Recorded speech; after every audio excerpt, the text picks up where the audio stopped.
मला आताच्या काळामध्ये हे वाचनालय ही पुस्तकं फार महत्वाची वाटतात, कारण हल्ली माणसं वाचत नाहीत, ही आमची सगळ्यात मोठी अडचण आहे. आता व्हॉट्सअपचं सैन्य फेसबुकच्या भिंती लढवत इन्स्टा आणि ट्विटरवरनं तोफगोळे सोडण्यात मग्न आहे, ही आमची अलीकडची अडचण आहे. खरं तर आता वडीलच मोबाईल मध्ये गुंग असतात, त्यामुळे पोरग पुस्तक घेऊन कसं बसेल हा सगळ्यात मोठा चिंतनाचा विषय आहे. नवी पिढी आपलं अनुकरण करणारी असते, आपण जसे वागतो तशीच ती घडते, ही सगळ्यात मोठी गोष्ट आहे. त्यामुळे आपण काय वाचतो आहोत याचं चिंतन आणि मंथन आता झालं पाहिजे. एक अत्यंत श्रीमंत गडगंज असणारी स्त्री होती, प्रचंड पैसा होता, आणि प्रचंड पैसा असल्यामुळं कामच काही नव्हतं, करायची गरजच नव्हती, त्यामुळे वेळही अफाट होता. आणि मग या मॅडम काय करायच्या, रोज सकाळी गाडी बाहेर काढायच्या, ड्रायव्हरला सोबत घ्यायच्या, पैशानं बॅग भरायच्या आणि मोठमोठ्या मॉल मध्ये स्टॉल मध्ये जाऊन खरेदी करत बसायच्या. पैसा अमाप आहे, वेळ अमाप आहे, दोन्ही घालवायचा आहे, घालवावं कुठं असा प्रश्न त्यांना पडायचा. आणि तासोन तास त्या खरेदी करत बसायच्या. एके दिवशी एका मॉल मध्ये त्या महिला गेल्या, खरेदी करत राहिल्या. 2-2.5 तासानंतर त्या परत आल्या, गाडी जवळ पोहोचल्या. गाडीच्या काचेवर त्यांनी टकटक केलं, पण ड्रायव्हर पुस्तक वाचण्यात मग्न होता. त्या मॅडमला काही कळेना, त्यांनी परत जोरान हाका मारल्या, तो ड्रायव्हर पुस्तक वाचण्यात मग्न आहे, त्यांना परत काही कळेना. शेवटी पुढे गेल्या, काचेवर हात फिरवला, तो ड्रायव्हर पुस्तक वाचण्यात मग्न आहे. शेवटी जोरात त्यांनी दार आपटलं, त्यावेळी तो ड्रायव्हर भानावर आला, पुस्तकातनं नजर त्यानं बाजूला काढली, दार उघडलं, मॅडमला बसवलं, सामान ठेवलं. त्या मॅडम गाडीत बसल्या. ड्रायव्हरला वाटलं आता मॅडम चिडणार, संतापणार, पण गाडी सुरू झाल्यावर त्या मॅडमने त्या ड्रायव्हरला प्रश्न विचारला, तू इतका मग्न होतास, मी इतक्या हाका मारल्या, इतक्या वेळा तुला त्या पुस्तकातनं बाहेर काढायचा विचार केला, तरी तू त्यातनं बाहेर पडला नाहीस, तू काय करतोयस, तू एवढा मग्न कसा झालायस की तुला काळ वेळेचं सुद्धा भान नाही, आजूबाजूला काय चालतंय त्याच्याकडे तुझं लक्ष नाही, असं काय आहे यात? तो ड्रायव्हर म्हणाला, या पुस्तकात जीवनाचं सार आहे. जेव्हा जेव्हा मला वेळ मिळतो तेव्हा तेव्हा मी पुस्तक काढून बसतो आणि पुस्तकं वाचत राहतो. पुस्तकं वाचता वाचता मला सगळं विसरायला होतं. बस मला ज्ञान मिळतं, माहिती मिळते, समाधान मिळतं, शांती मिळते. त्या मॅडमनी विचारलं, अरे त्याच्याच शोधात तर मी आहे. मी खरेदी करत 2-2 तास का घालवते, माझ्याकडे वेळ भरपूर आहे, पैसा भरपूर आहे, पण समाधान नाही, शांती नाही, ज्ञान नाही. हे कुठे मिळतं पुस्तक, चल मला तिथं घेऊन चल. त्या ड्रायव्हरनं त्या मॅडमना एका पुस्तकाच्या लायब्ररीमध्ये घेऊन गेला आणि या मॅडमनी त्या लायब्ररी मधनं प्रचंड मोठी पुस्तकं खरेदी केली, गाडी पुस्तकांनी भरली आणि ती घरी आली. त्या दिवसापासून त्या मॅडमनी फक्त आणि फक्त पुस्तकं वाचायला सुरुवात केली. आता त्यांना वेळ पुरत नव्हता, आता कुठं जाऊन काय करावं याची गरज पडत नव्हती. त्या अखंडपणे फक्त वाचत राहिल्या. आता खरेदीला बाहेर पडायच्या त्या फक्त पुस्तकं खरेदी करायला. अखंडपणे त्यांचं वाचन चालू झालं. काळ सरत राहिला. एके दिवशी त्यांच्या घराच्या दारावर टकटकचा आवाज आला. या वाचनात मग्न होत्या, बराच वेळ दार वाजत राहिलं. शेवटी वैतागून उठल्या, दार उघडलं. दारात कुणीतरी अनोळखी होता. त्या मॅडमने विचारलं, कोण हवाय? तो दारातला व्यक्ती म्हणाला, तुम्ही हवे आहात, मी तुम्हाला न्यायला आलोय. अहो पण तुम्ही कोण? मी यमराज. या पृथ्वी तलावरचं तुमचं आयुष्य संपलंय, मी तुम्हाला न्यायला आलोय, चला. त्या मॅडम म्हणल्या, वेडायस का काय? काल तर 40 पुस्तकं घेऊन आली, आताशी 5च संपलीत, अजून 35 वाचायची शिल्लक आहेत आणि कुठे घेऊन चला?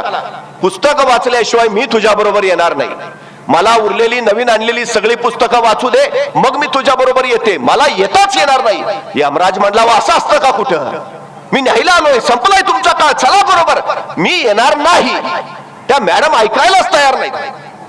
मग करू काय मी? थांब, माझी पुस्तकं वाचून होईपर्यंत इथंच थांब. पुस्तकं वाचून झाली की मी येते तुझ्या बरोबर.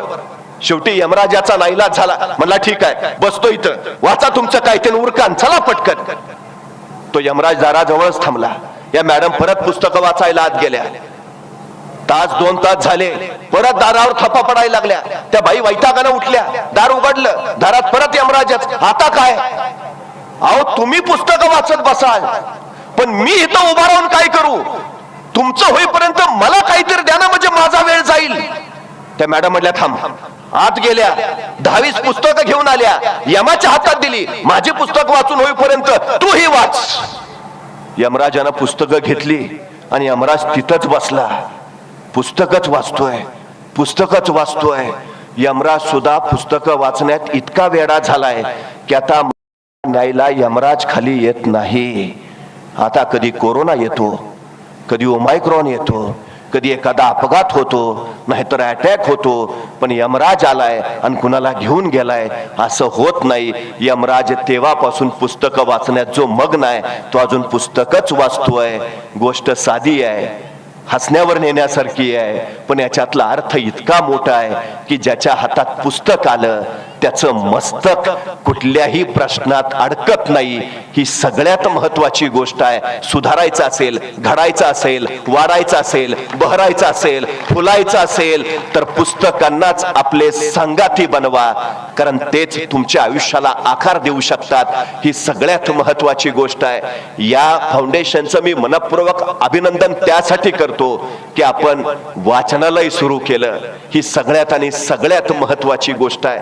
हे सगळ्यात गरजेचं आहे, कारण याच्यातूनच आपली मुलं घडतील, याच्यातूनच उद्याची पिढी घडेल, याच्यातूनच विचार निर्माण होतील, याच्यातूनच संस्कार तयार होतील आणि संस्कारातूनच उद्याच्या पिढ्या घडत जातील. हे सगळ्यात आणि सगळ्यात महत्वाचं आहे. खरं तर एज्युकेशन हा 3 लॅटिन शब्दांपासून बनलेला शब्द आहे. एज्युकेरे, एज्युकेअर आणि एज्युकेशन म्हणजे विद्यार्थ्यांमधले सुप्त गुण शोधणं, त्या सुप्त गुणांचं संवर्धन करणं आणि त्यांना योग्य व्यासपीठ मिळवून देणं. या 3 क्रिया जिथं घडतात त्याला शिक्षण असं म्हटलं जातं.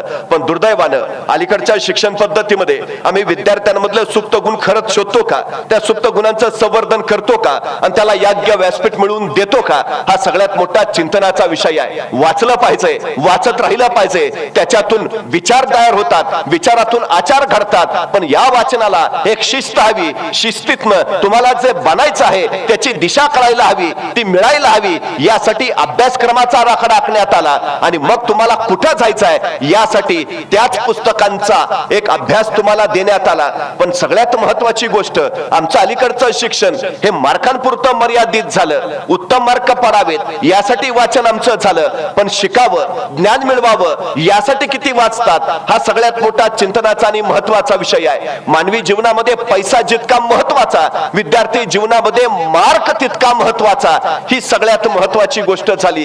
पण एक गोष्ट आपण लक्षात घेतली पाहिजे, सगळ्यात महत्वाची गोष्ट आहे की तुम्हाला उत्तम घडता आलं पाहिजे, सर्वोत्तम बनता आलं पाहिजे आणि तुम्ही सर्वोत्कृष्ट झालं पाहिजे. यासाठी तुम्हाला जे जे करता येईल ते तुम्ही केलं पाहिजे. ही सगळ्यात महत्वाची गोष्ट आहे. तुम्ही कोण बनता याच्यामध्ये का अर्थ नाही, तुम्ही काय करता हे फार महत्वाचं आहे. तुम्ही कोण आहात हे महत्वाचं नाही, तुम्ही कोण होणार आहात हे फार महत्वाचं आहे. त्यामुळे सगळ्यात महत्वाची जर कुठली गोष्ट असेल तर आम्ही ठरवलं पाहिजे आम्हाला काय व्हायचं आहे, आम्ही ठरवलं पाहिजे आम्हाला नेमकं काय करायचं आहे, आम्ही ठरवलं पाहिजे आम्हाला नेमकं कुठं पोहोचायचं आहे. हे ज्याला कळतं तो तिथं पोहोचतो. ही सगळ्यात महत्वाची गोष्ट.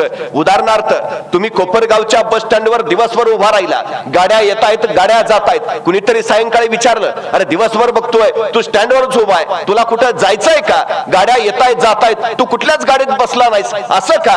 तो उभा राहणारा म्हटला, मला जायचंय खरं, गाडीची वाट पाहतोय हे खरं, पण कुठं जायचंय हेच माहिती नसल्यामुळं कुठल्या गाडीत बसायचं हाच सगळ्यात मोठा प्रश्न आहे. अनेकांच्या आयुष्यात सगळ्यात मोठी अडचण हीच होते, नेमकं जायचं कुठं हेच माहिती नसल्यामुळं गाड्या येतात आणि गाड्या जातात, आम्ही जागेवरच उभा असतो. ही आमची सगळ्यात मोठी शोकांतिका आहे. बऱ्याच लोकांचं होतं काय की निर्णयच घेता येत नाही, म्हणजे सगळ्यात मोठी अडचण. काही काही लोकांना विचारावं की मग काय काय करायचं ठरवलंय. एखादा सांगतो मला समाजसेवा करण्याची आवड आहे, आम्ही सरळ सांगतो नको येऊस यात.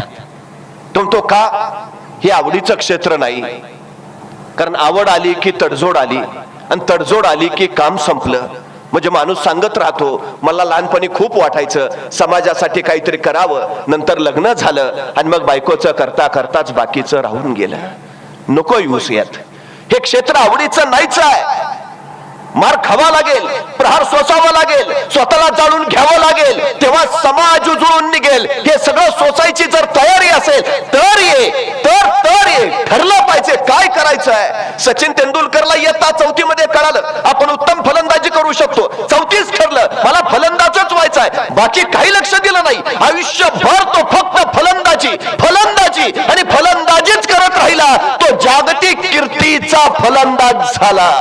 इरफान पठाणला इयत्ता 9वीत कळालं आपण उत्तम गोलंदाजी करू शकतो, मला गोलंदाजच व्हायचा आहे. तो तिथून सराव करत राहिला. तो भारतीय क्रिकेट संघात गेला, पण सचिन तेंडुलकर इतकी प्रसिद्धी ख्याती मिळवू नाही शकला. का? सुरुवात उशिरा झाली. तुमची सुरुवात जेवढ्या लवकर होईल तेवढ्या अधिक शिखरावर तुम्ही पोहोचाल. हे सगळ्यात महत्वाचं. ठरू द्या आता काय करायचंय तुम्हाला, काय बनायचंय तुम्हाला. आमची अडचण अशी आहे, आमचं ठरलेलंच नाही हो, आणि नव्या पिढीचं तर अजिबात ठरलेलं नाही. एखाद्याला विचारावं तुला काय व्हायचंय, बघू आई म्हणते डॉक्टर हो, बाबांचं चाललंय नको इंजिनियरच हो. अरे तुला काय वाटतं? नाही मी अजून ठरवलं नाही. मग करणार काय? बाबा म्हणलेत कायच नाही झालं तर माझ्या जागेवर चिटकवतो. चिटका. काय अपेक्षा आहेत आमच्या, काय स्वप्न आहेत आमची. आमच्या पोरांच्या उरात स्वप्न पेरायला शिकलं पाहिजे. आम्ही स्वप्न दाखवायला शिकलं पाहिजे त्याला. तुमचा खिसा जेवढा असतो ना तेवढंच तुम्हाला मिळतं. त्यामुळे खिसा शिवून घेताना एवढा मोठा शिवून घ्या की तुम्हाला मोठं मिळालं पाहिजे. हे सगळ्यात महत्वाचं आहे. स्वप्न मोठी मोठी मोठी बघायला शिकवा आमच्या पोरांना. बस झालं नाही.